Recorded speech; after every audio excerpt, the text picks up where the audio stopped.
நீ மற்றவங்களை விட வித்தியாசமா இருக்கிறன்னு வச்சுக்கோயேன். எப்படி வித்தியாசமா இருக்கிற? நான் சொல்ற உண்மையான ஒரு சம்பவம் நடந்தது. என்ன சம்பவம் தெரியுமா? ஒரு பிஸ்கெட் கம்பெனிங்க. அந்த பிஸ்கெட் கம்பெனியில ஒருத்தர் ஒரு மேனேஜர் இருந்தார். மேனேஜர் தான். அவர் 25 வருஷம் வேலை செஞ்சு ரிட்டையர் ஆயிட்டார் சார். ரிட்டையர் ஆன அந்த ஆள் போனதிலிருந்து பிசினஸ் டவுன் ஆக ஆரம்பிச்சிருச்சு. ரொம்ப பெரிய பெரிய பெரிய பெரிய எக்யூப்மெண்ட்ஸ், மெஷின்ஸ், குவாலிட்டி குறையவே இல்லை. என்ன பிரச்சனைனா, ஃபாரின் கண்ட்ரீஸ்க்கு போகுதில்ல அந்த பிஸ்கெட் பேக்கெட்ஸ். அந்த பிஸ்கெட் பேக்கெட்ல அந்த பேக்கெட் ஒன்று இருக்கு. அந்த பேக்கெட் வந்து அட்டை டப்பா.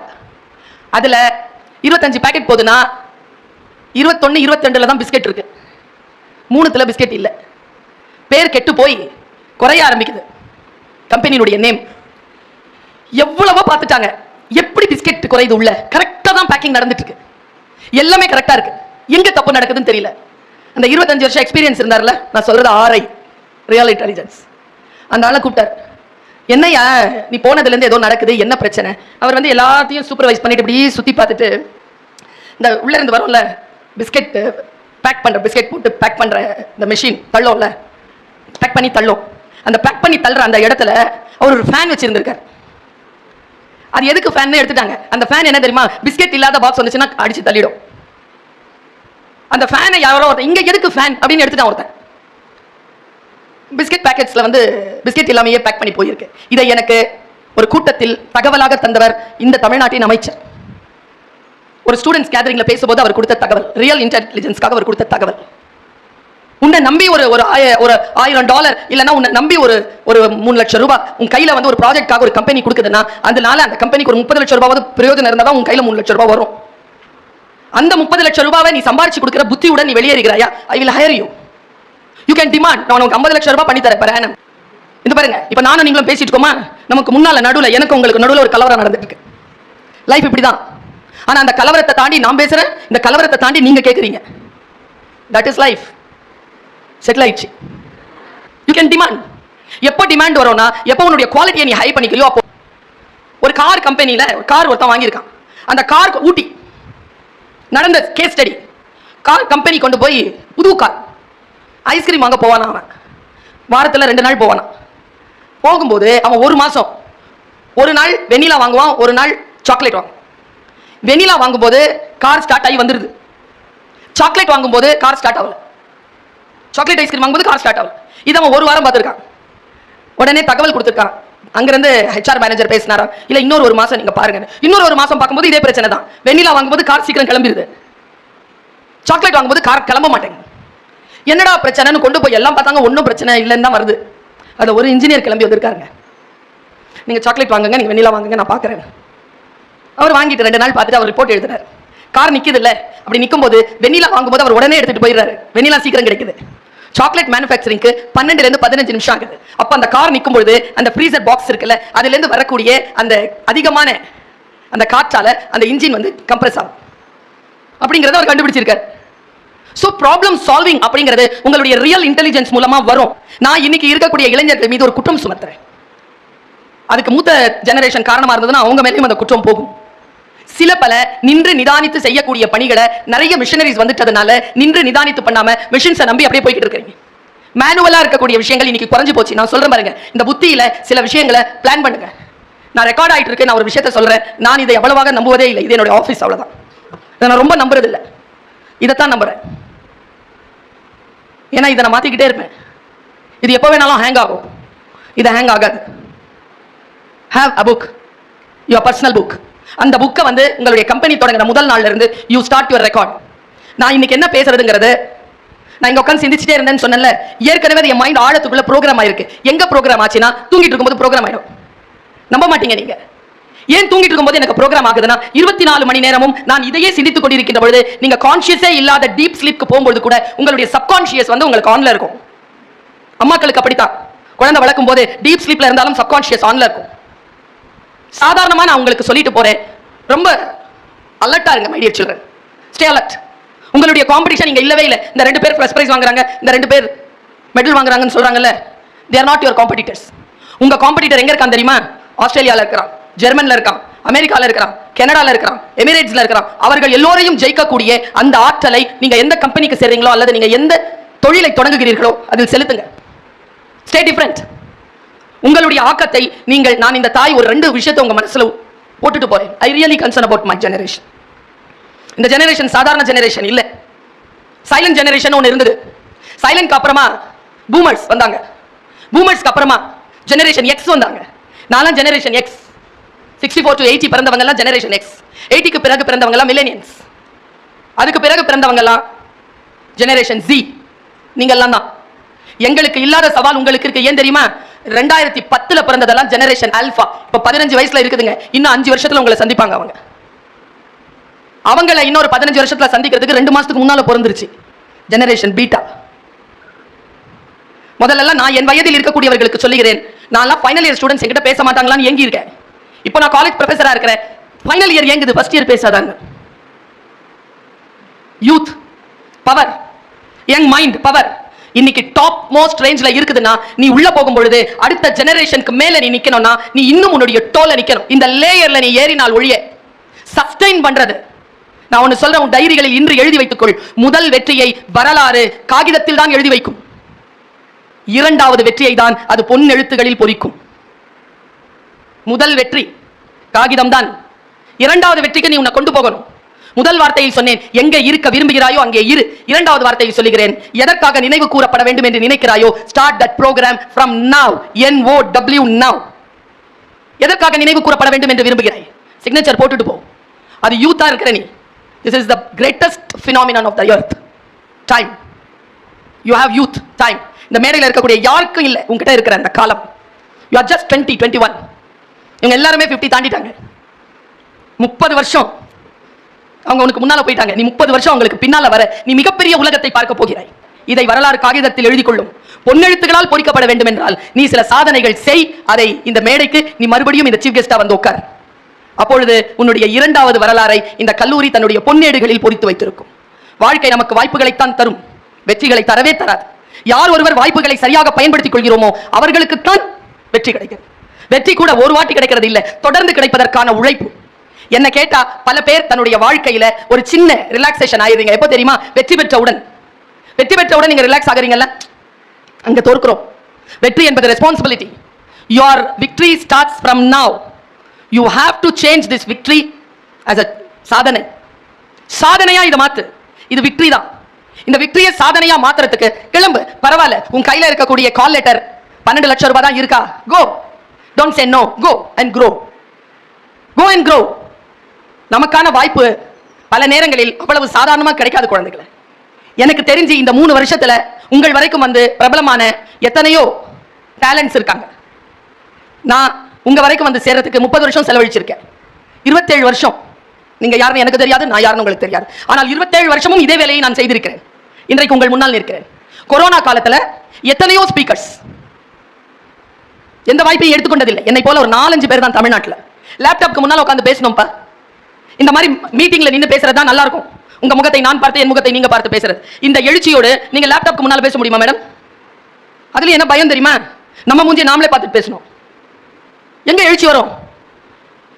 எங்கேயாவது ஒரு இடத்துல நமக்கு நாமே பேசிக்கிற மாதிரி இருக்கும். ஆனால் அந்த அட்வர்சிட்டி காஷன்ட் இருக்குல்ல, நான் ஜெயித்ததுக்கு காரணம் adversity quotient and social quotient. My dear children, social quotient adversity quotient தான் என்னை இங்க நிறுத்தி இருக்கு. என்ன இல்லை, நான் ரொம்ப சாதாரணமான பெண் தான். ரொம்ப சின்ன குட்டியான ஒரு என்னுடைய அளவு ரொம்ப சின்னது. ஏனென்றால் உங்களுடைய வெற்றியும் உங்களுக்கு முன்னால் இருக்கக்கூடிய வாய்ப்பும் மிகப்பெரியது என்பதற்காக சொல்றேன். என்னுடைய தாயார் என்கிட்ட சொன்ன வார்த்தை, உங்க அப்பா நீ பிறந்த போது பார்க்க வராததுனால நான் உன்னை கையில எடுத்துக்கிட்டு ரிக்ஷால மாமா வீட்டுக்கு போனேன். உங்க அப்பா வீடு எனக்கு தெரியாது. இந்த செய்தியை அம்மா எனக்கு கொடுக்கும் பொழுது ஐ வாஸ் டோட்டலி ஷேட்டர்ட். ஏன்னா நான் வெளிநாடு போறதுக்கு கரெக்டா சூட்கேஸை பிடிச்சிட்டு இருக்கும்போது சொல்லிச்சு எங்க அம்மா, ஃபர்ஸ்ட் தடவை வெளிநாட்டுக்கு போறேன். எங்க அப்பா நான் எனக்கு உயிர். ஹாஸ்பிட்டல் என்ன பார்க்க வரலங்கிறாங்க எங்க அம்மா. எங்க அப்பா பார்க்க வரலையா? ஏன்னு கேட்டேன். கருப்பா பிறந்துட்டேன், அதனால நான் பொம்பளை பிள்ளையா போச்சு. நான் அப்பாவை பார்த்தேன். அப்பா சைலண்ட். அப்பா அப்பா is அக்ரிங் that he is accepting that he has not come. அப்பா நீங்களான்னு சொல்றேன். அப்படியே குனிறார். அம்மா சொல்றாங்க, உன்னை கையில தூக்கிக்கிட்டு இப்படி போனேன், கையில காசு இல்லை, 4 25 பைசா 15 பைசா உனக்கு பாலுக்கு வேணும். ஏன்னா பயத்தில் எனக்கு உனக்கு கொடுக்கறதுக்கு பால் இல்லை. 10 பைசா தான். இதை வச்சுட்டு நான் எப்படி போவேன்? ஸ்டான்லி எப்படி போவேன்? நான் நீ கோஷாஸ்பத்திரியில் பிறந்திருக்க பார்டர் தோட்டத்தில் வீடு மாமாக்கு. என் மாமானா எங்க தாத்தா. எப்படி போவேன்? எனக்கு ஒண்ணுமே தெரியாது. 26 வயசு பெண் டுப்டி போட்டுக்கிட்டு பொம்பளை பிள்ளைய 3வது பொண்ணு நான். கையில பிடிச்சிட்டு ரிக்ஷால ஏறி இருக்கு. இதை எங்க அம்மா நான் வந்து ஃபாரின் போகும்போது சொல்றாங்க. அப்படி ஏறினேன், அந்த ஆள் கிட்ட சொன்னேன். அவன் 1 ரூபா கேட்டாரு. ரிக்ஷாக்காரர் 1 ரூபாலாம் இல்ல, 4 தான் இருக்கு. 4 கூட 25 15 பைசா எங்க பொண்ணுக்கு பாலுக்கு, உனக்கு 10 பைசா தான் தருவேன். வட சென்னைக்காரர்ல, அவர் வீடு இங்கே தான், பார்டர் தோட்டம் தானே. சரி சரி ஏறு அப்படின்னா. அப்படி தூக்கி என்னை உட்கார வச்சிருக்காங்க. தூக்கி உட்கார வச்சதுல என்னுடைய 2 காலை அப்படி புக் வெளியில வந்துருச்சு. குட்டி சரியா சுத்தல காலை, அப்படி சுத்தலாம் தெரியாது. முதல்ல கால் வெளியில வந்தோடனே 2 பிங்கா கால் தொங்கி இருக்கு. இப்படி எங்க அம்மா சொல்றாங்க, இந்த 2 பிங்கா இப்படி நான் சொன்ன கருப்பா பிறந்தேன்னா கால் இப்படி பிங்கா இருக்கும். பிறந்த குழந்தைக்கு கால்லாம் பிங்கா தான் இருக்கும். 5 பிள்ளை பெத்தது சொல்லுது, நம்பிட்டேன். இந்த 2 கால் தொங்குச்சுல, அந்த கால் தான் இப்போ செருப்பு போட்டுக்கிட்டு ஃப்ளைட் ஏற போகுது. எனக்கு எங்க அப்பா கூப்பிட வராது மறந்து போச்சு. எங்க அம்மா கொடுக்குற மோட்டிவேஷன் ஞாபகம் வந்துருச்சு. போனா கடல்ல கால் நினைச்சிரு. எங்கம்மா? மலேசியா போறல அங்க கால் நினைச்சிரு. ஏம்மா? என் புள்ள கால் தொட்ட தண்ணி உலகெல்லாம் சுத்தம், போயிட்டு வா சொல், வாங்கி வச்சு. நான் அப்படிதான் உங்ககிட்ட சொல்லிட்டு இருக்கேன் இந்த 40 நிமிஷமா. சொல், வாங்கி வச்சுக்கோ. நான் போய் கால் நினைச்சேன். 31 நாடுகளுக்கு பயணம் செஞ்சிருக்கேன். அங்க ஆரம்பிச்ச பயணம். ஆனா சூப்பர் மேட்டர் ஒன்று இருக்கு இதுக்குள்ள. ஒரு டிக்கெட்டையும் என் சொந்த செலவுல வாங்கினது இல்லை. எங்கிருந்து ஆரம்பிச்ச பயணம் தெரியுமா? இது இல்ல மேட்டர். என்ன ரிக்ஷாக்காரர் கூட்டிட்டு போனார்ல, அந்த 10 பைசாவை அவர் வாங்கவே இல்லை. பிறந்த 3வது நாள்ல இருந்து ஃப்ரீயா டிராவல் பண்ணிட்டு இருக்கிறேன். 10 பைசா செலவில்லாம. அந்த 10 பைசா செலவில்லாம டிராவல் பண்ண வச்சது என் கல்வி, என் உழைப்பு. இந்த கல்வியையும் உழைப்பையும் புத்தியையும் பிள்ளைகளை ஆயுதமாக பிடிச்சு கொள்ளுங்க. யாரையும் நம்பாதீங்க, அன்பு செலுத்துங்க. வாழ்க்கையினுடைய மிகப்பெரிய டிசிஷன்ஸை யார் கையிலும் கொடுத்துடாதீங்க. யாரையும் ஜெயிப்பது என்பது ரொம்ப எளிது, ஆனால் சஸ்டெயின் பண்ணிட்டு நல்ல மனிதர்களா வல்லவர்களா இருப்பது ரொம்ப சிரமம். அந்த சிரமத்தினுடைய அடி நாதத்தை தொட்டு சொல்கிறேன், ஒருபோதும் உன்னுடைய மனசை வேறு விஷயத்துல டீவியேட் ஆக விடாத. Have a goal always. காலையில எந்திரிக்கிறியா, சாயந்தரம் போறது வரைக்கும், தூங்க போறது வரைக்கும் ஹேவ் a goal. அப்படியே ரியாக்ட் பண்ணாம அப்படியே ரியாக்ட் பண்ணிட்டே இருந்துறாத. ரெஸ்பாண்ட் பண்ணிக்கிட்டே போ. லைஃபை ரெஸ்பாண்ட் பண்ணிட்டு போறதுக்கு கவனம். நான் ஒரு வார்த்தையை சொல்றேன், கவனம். கவனம் இந்த ஜெனரேஷனுக்கு இல்லாத பழக்கம். நேத்து தான் நாங்க NSS கேம்ப் முடிச்சோம். லீடர்ஸ் என்கிட்ட ட்ரெயின் ஆன லீடர்ஸ். நேத்து சீஃப் கெஸ்ட் வந்து உட்காராரு. சீஃப் கெஸ்ட்டுக்கு வந்து ஸ்நாக்ஸ் டீ கொடுக்கணும். உங்களை எத்தனை பேருக்கு சீஃப் கெஸ்ட் வந்தாங்கன்னா, விருந்தினர்கள் வந்தாங்கன்னா அவங்களுக்கு ஹாஸ்பிட்டாலிட்டி பண்ண தெரியும்?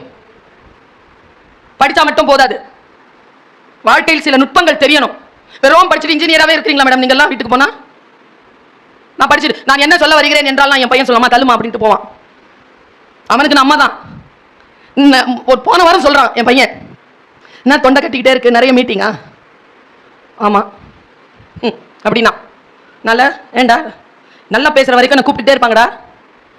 லா படிக்கிறான், அதான் சொல்றேன் ஒரு நாளாவது நல்லா பேசு அப்படின்ட்டு போயிட்டான். எப்படி இருக்கும் எனக்கு? பையன் அப்படிதான் பேசுவான். அம்மா கிட்ட பையன் அப்படிதான் பேசுவான். தள்ளும்பாங்க. என் அண்ணா என்ன நடுவில் நிற்கிற தள்ளும்பாங்க. இங்க எல்லாரும் வாங்க மேடம், வணக்கம் மேடம் பீங்க. வீட்டுக்கு போனா நான் வேற. எல்லா இடத்தையும் கொடி தூக்கிக்கிட்டே இருக்க முடியாது, அதையும் மனசுல வச்சுக்கோங்க. எல்லாமே இப்படி அலைய முடியாது. கொண்டு வந்து சீஃப் கெஸ்ட்டுக்கு டீ, அந்த ஸ்நாக்ஸும் பிஸ்கெட்டை வைக்க சொல்றேன். ஃபர்ஸ்ட் கொண்டு வந்து டீ வைக்குது. டீயை சாப்பிட்டுட்டு சமோசா சாப்பிட முடியுமா? Basic knowledge. சமோசா சாப்பிட்டு தானே மேடம் டீ சாப்பிட முடியும். ஏன் தெரியுமா? அது இல்ல குழந்தைகளுக்கு வீட்டுக்கு எந்த விருந்தும் வர்றதில்லை. வீட்டில் பிராக்டிஸே இல்லை. வீடு அப்படி ஆயிடுச்சு. நாமாவது ட்ரெஸ் பண்ணிட்டு ஹோட்டலுக்கு போவோம் சாப்பிட்றதுக்கு குடும்பத்தோட. இப்போ அந்த பழக்கமும் போயிடுச்சு. எல்லாம் இந்த வாசலுக்கு கொண்டாந்து கொடுக்குறாங்க சார். அதே அழுக்கு நைட்டியோட போய் உட்காந்துக்கிட்டு அதே பீட்சா சாப்பிட்டுருக்காங்க. அந்த பீட்சாவுடைய விலையை கேட்டால் நெஞ்சு எரியுது எனக்கு. 750 ரூபாய் சார். எங்கள் குடும்பம் உட்காந்து சாப்பிடும் சார். நாங்கள் 3 பேர் சிக்கன் பிரியாணி மட்டன் சொல்லிட்டு நல்லா நாங்கள் 3 பேரும் சாப்பிடுவோம். வீட்டில் சமைச்சு சாப்பிட்டோம். அது இத்தனோண்டு பண்ணு, அதுக்கு பீட்சான்னு பேர். முதல் வார்த்தையே கெட்ட வார்த்தை. கலாச்சாரம் எங்கேயோ போயிட்டு இருக்கு. இந்த கலாச்சாரத்தை நீங்கள் தூக்கி நிறுத்த வேண்டும் என்பதற்காக இந்த பட்டமளிப்பு விழாவில் பேசுகிறேன். கல்வி பெற்றவர்களிடம் பேசாமல் வேறு யாரிடத்தில் பேசுவது? எல்லோருக்கும் வாய்ப்புகள் இந்த உலகத்தில் விரிந்து கிடக்கிறது. நீ போய் அதை எதை கிராப் பண்ணிக்கிற அப்படிங்கிறது தான். நான் எனக்கு என்ன விருப்பம் தெரியுமா? அடுத்தவர்கள் நம்முடைய சம்பளத்தை நிர்ணயம் செய்கின்ற இடத்தில் இல்லாமல் நாம் நம்முடைய சம்பளத்தை நிர்ணயம் செய்யக்கூடிய இடத்தில் நாம் இருக்க வேண்டும். அப்படின்னா நீங்கள் என்ன குவாலிட்டிஸை காம்படிட்டிவா வளர்த்துக்கணும். பல நேரங்களில் நான் பார்த்திருக்கிறேன், ஒரு டிகிரி வாங்கின உடனே ஃபர்ஸ்ட் அவங்க மறக்கிறது அந்த சப்ஜெக்ட் தான். 4வது வருடம் கூட முழுமையடையாத அந்த மாணவன் அந்த வருஷத்துக்கு per annum அவனுக்கு அந்த கம்பெனி ஆஃபர் பண்ணியிருந்த அமௌண்ட்டை நான் சொன்னேன்னு வச்சுக்கோங்களேன், நீங்க ரொம்ப சந்தோஷப்படுவீங்க. 68 lakhs per annum. உங்களை போல ஒரு பையன் தான், தமிழ்நாட்டு பையன் தான், உங்களை மாதிரி ஒரு காலேஜில் படிக்கிற பையன் தான். அவன்கிட்ட என்ன இருந்தது? 68 lakhsக்கு அவனை வந்து ஒரு கம்பெனி ஹையர் பண்ணுது. அடுத்ததா இருக்கிற ஸ்ரீதேவிக்கு 62. அடுத்ததா இருக்கிற ஒரு பையன் அவனுக்கு 56. இப்படியே காட்டிக்கிட்டே வராங்க எனக்கு. ஆனா ஒரு புள்ளி விவரம் என்னன்னா, எதுவுமே வெளிநாட்டு கம்பெனி கிடையாது, அவங்க வெளிநாட்டுல போய் சம்பாதிக்கிறது கிடையாது, இங்க பெங்களூர்ல தான். எல்லாருமே வந்து ஏஐன்றாங்கல்ல, அதுக்கு பேர் என்ன? ஆப்ரேஷன் என்ன? ஆர்டிபிஷியல். இன்னைக்கு இந்த உலகத்தை ரூல் பண்ண ஆரம்பிச்சிருச்சு. ஆனா நான் சொல்லட்டுமா, 1000 ஏஐ வந்தாலும், லட்சக்கணக்கான ஏஐ கான்செப்ட் வந்தாலும், மனிதன் உயிரோடு இருக்கின்ற வரைக்கும் அவனுடைய ஆர்ஐ இருக்குல்ல, ரியல் இன்டெலிஜென்ஸ், அதை எந்த ஆர்டிபிஷியல் இன்டெலிஜென்ட்டாலையும் வெல்ல முடியாது என்கின்ற நிலையில் இந்த நாடு நம்புகிறது என்றால், உங்களை நம்பித்தான் அந்த முடிவுக்கு அவர்கள் வருகிறார். ரியல் இன்டெலிஜென்ஸை வெல்ல முடியாது. நான் ஒரு உதாரணத்துக்கு சொல்றேன், ரொம்ப ஆர்டிஸ்டிக்கலா சொல்றேன். ஒரு கம்பெனி நடந்தது, வெரி வெரி ஸ்மால் குவாண்டம், அது வெரி ஸ்மால். அந்த வெரி ஸ்மால் குவாண்டமை தான் எடுத்து பெருசாக்குவேன். சின்ன விஷயங்களை கரெக்டா யோசிக்கிறவன் தான் வாழ்க்கையில ஜெயிக்கிறான். சின்ன விஷயத்துல தோக்கிறவன் தான் 99 ஒருத்தன் வாங்குறான், 99.1 ஒருத்தன் வாங்குறான். அந்த 0.1ங்கிறது ரொம்ப சின்ன குவாண்டம் தான். ஆனா அந்த 0.1 தான் எக்ஸலன்ஸ், அந்த 0.1 தான் லெஜெண்டரி, அந்த 0.1 தான் அதுக்கும் மேல. நீ அதுக்கும் மேல இருக்கிறியா? Forget about all your hazards. Think deeply.